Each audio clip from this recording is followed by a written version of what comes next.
Hi there, this is Deb and Phoebe calling from Asheville today, so you can see we're in a different location.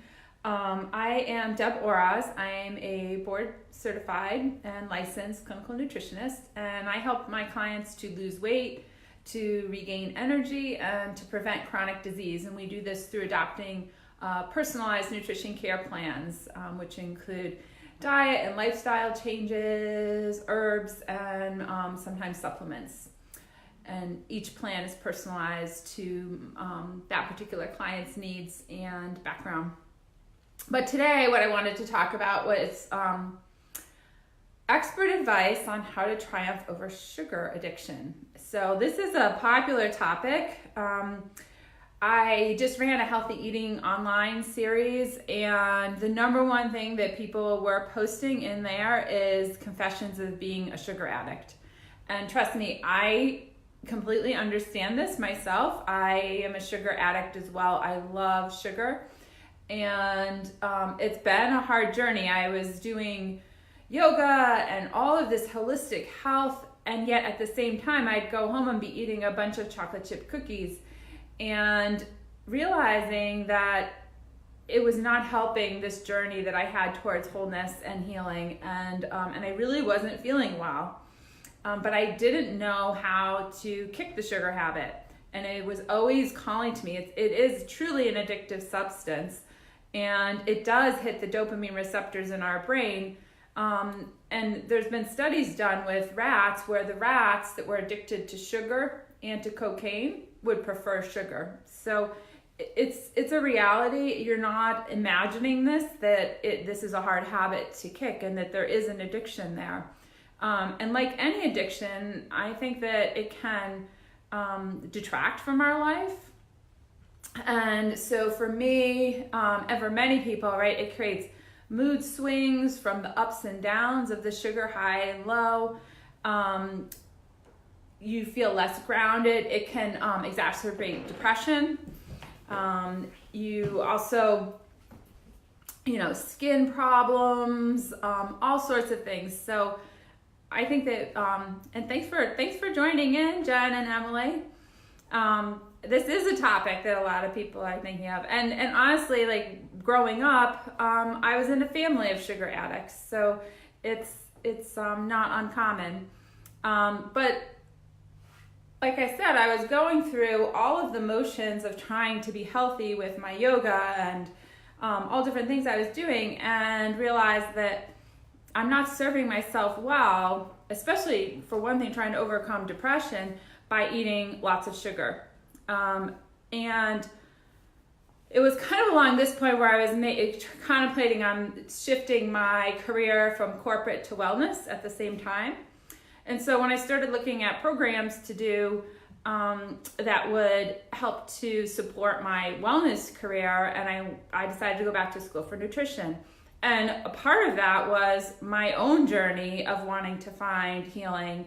So I'd like to say like there's a magic bullet, and as soon as I started back to school and I learned this, I didn't have any problems with sugar anymore. That's not the case, and what I wrote in this week's blog is that it is a journey.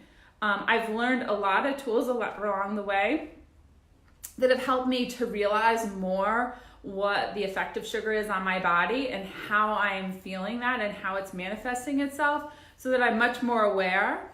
And then I have other tools that help me to kind of come back to center and get off the sugar habit when I do regress back.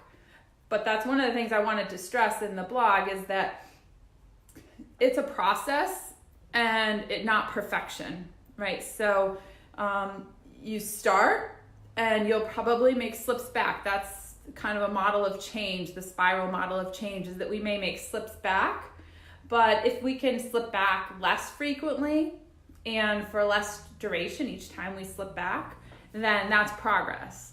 And so now, this is like 3 years out from when I started the master's degree program. And I can definitely say that I have a lot more control over sugar in my life. Will it creep in little amounts sometimes? Yes. And sometimes I can even feel like I've gone too far and I'm eating too much sugar, and I'll go back to doing some of the things that we'll talk about. But I feel a whole lot better, much more even. Mood swings are gone. I have more sustained energy. I used to, crash in the afternoon from that sugar low. And depression is much more even and not as much an issue anymore. So a couple of the things that I could just highlight are, first, it's, this might sound hard, and it is hard, but a sugar detox. And for me, any amount of sugar that creeps in tends to make me wanting more and more and more because of that addiction cycle. So I really recommend, if you want to kick it, just set some time frame for yourself that you feel you can achieve. Make it at least 3 to 4 days. Even better if you could do, a month. Of no sugar, where you're gonna have to read every label, look for all of those names of sugar. It's hidden in everything. No added, not processed sugars, like no honey and no maple syrup either. You got to get off of that glycemic high and low that you're having from the sugar addiction. So that's really the first place to start. And when you do that detox, you will probably not feel well the first couple of days. You're going to feel mood swings because of that addiction. You could get headaches. You could feel tired. It is challenging, and there's a real detoxing going on in your body. But after about 3 days, you will feel like you've come out the other side, and you'll feel like a new person. So it's worth that experiment and living through it. That's the first step that I think most people should take. Some people find that it works to just start cutting out one thing at a time. Like, I'm going to cut out my muffin that I have on Fridays, and they'll cut that out, and then they'll cut another thing and another thing. But I find for the majority of people, a sugar detox is the best way because of that addiction. Another thing that can be helpful is probiotics. So as we are eating a lot of sugar and we've got high glucose in our bloodstream, then the bugs in our digestive system are going to become out of whack. And we're going to have more of the bad bugs and less of the good bugs. So when we go through our detox, we can start to kill off those bad bugs, and we want to add back in some good bugs with probiotics. Now, one of the reasons this is really important is that those bad bugs love to live off of sugar. And there's actually a gut-brain axis where the bad bugs communicate with our brain, and they say, I want to keep living, feed me more sugar. So it's not only, your own personal addiction, but there's some physiological things going on here that are causing you to feel that sugar addiction. And one of them is the dopamine receptors in the brain, and another one is this communication with our gut microbiome. So the detox, the probiotics. Now, when you're detoxing and when you're starting to eat less and less sugar, one of the ways to cope with those sugar cravings and to kind of minimize them is to make sure that you're getting plenty of protein and plenty of healthy fats. Now, those are going to help you to not feel the sugar cravings as much, and they're going to keep you more even. So thinking of about 20 grams of protein per meal, and you might even want to measure that, because I know when I measure, I realize that I'm typically pretty low on protein. So measuring the protein and then adding in the healthy fats like the avocado. I posted a picture of some olives. There's these great little packets of olives at Trader Joe's that are absolutely delicious. They're a great healthy fat. And the saltiness can sometimes combat that sugar craving as well, because you're getting other tastes. Bitter tasting foods are another thing that can help you to develop your full palate rather than just always wanting sweet tastes. So digestive bitters can be helpful. Water is another thing. Often people will misread their body signals, and when we're thirsty, we might actually reach for a sweet rather than having a drink. So if you start to feel that urge for a sweet, perhaps just have a glass of water and then see if after you have the water, if maybe the sweet craving goes away. You'd be surprised. This helps many times.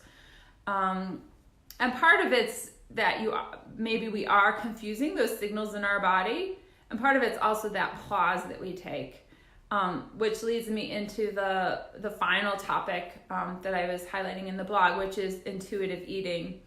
And I do a lot of different intuitive eating exercises with my clients. One of the ones that I found most powerful in my own experience for myself in fighting sugar cravings was in one of the classes I was taking, we had to decide upon our favorite quote unquote bad food, because there's no good or bad foods. And of course for me, because I'm a sugar addict, it was a sugary. It was actually a Friendly's peanut butter cup sundae. Oh my God, with that like gooey peanut butter and gooey fudge on it. So we had to pick out our favorite quote unquote bad food that we forbid ourselves from. And then we had to pick a time when we were going to eat it and set that date for ourselves. And so I set a date for it was a Wednesday, say a Wednesday afternoon at 3:00. And I went over to Friendly's and I got the sundae and I sat down to eat it.